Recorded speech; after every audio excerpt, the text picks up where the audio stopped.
I was like a little bird in an eggshell. I could not break my shell when I saw all the other birds breaking out of their shells. I waved my fist to try to break free from this round, narrow world. But in my shell, they get broken by others. I was now in the frying pan. I know my father loves me, but I don't accept the way he loves me. He was extremely controlling of me. And growing up, I hardly ever made decisions about my own affairs. The odds were that anything I thought I would not be to his satisfaction. For as long as I can remember, I don't remember him even giving me the opportunity to make my own decisions and trial and error. And he did a lot of things all by himself. At the beginning, when I was interested in fighting, he said he was willing to sponsor my interests, and I was happy to finally have a chance to have a common topic with my father as well.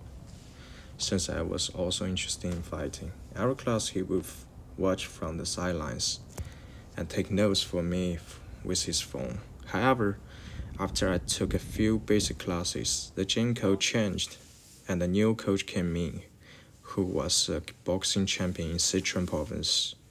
I was so excited to be taught by a champion, and my father was excited because he thought a master could get the most out of me through real combat. And I have had just taking 5 classes at that time. I knew that at my level I would be beaten badly against the instructor.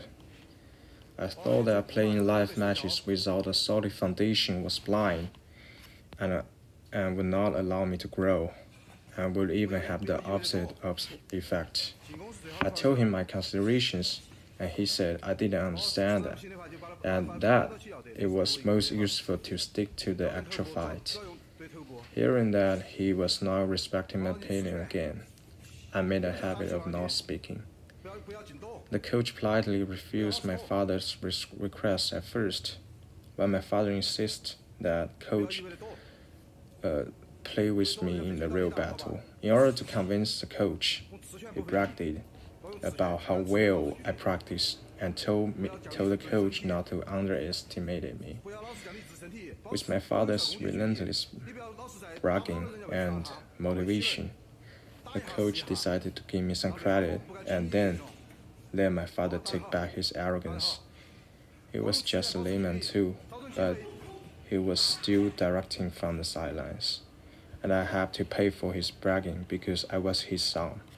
At first, I thought it was a price I paid for not being able to speak up for myself, but afterwards I knew it was useless to communicate with him. He likes to brag about me in front of outsiders and make people uncomfortable, which brings me to a recent event. This summer, I chose a flight back to my home country by his arrangement. He found a female classmate to travel with me in the back. I was adamant about stifling any budding relationship I had before college, but now he desperately wants me to fall in love.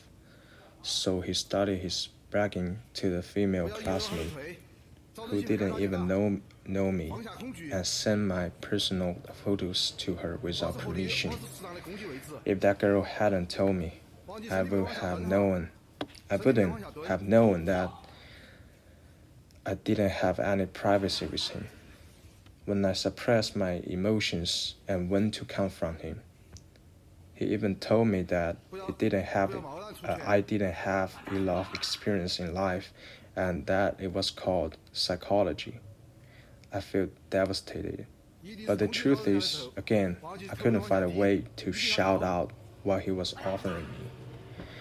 If a bird is to be born, it has to break his eggshell. But the kickboxing seems to me as if each of my punches had hit a piece of relentless cotton. It carried my pain powerlessly, a bondage I could not break, at a trap I could only sink into.